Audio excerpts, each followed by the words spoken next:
এই ধান দেখতেছেন প্রচুর ধান নষ্ট হয়ে গেছে। প্রিয় দর্শক, প্রচুর ধান ক্ষতি হয়েছে এবার।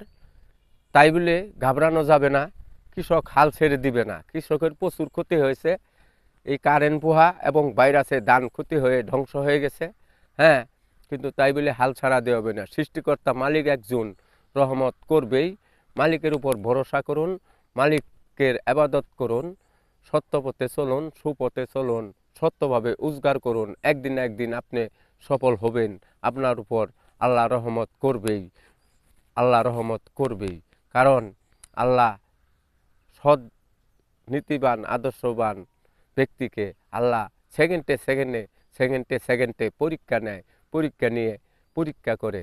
তাই সকলেই আসুন, সবাই সততার লক্ষ্যে কাজ করি, সাধারণ মানুষের লক্ষ্যে কাজ করি, সাধারণ মানুষকে সহযোগিতা করা শিখি, আল্লাহর ইবাদত করি, মানুষকে যেন না ঠকাই, মানুষের সঙ্গে যেন বেইমানি প্রতারণা না করি। আমার কথাটি বিবেচনা রূপে রাখবেন। সবাইকে ধন্যবাদ। প্রিয় দর্শক, আসসালামু আলাইকুম। আমি নতুন কৃষক রুহুল আমিন।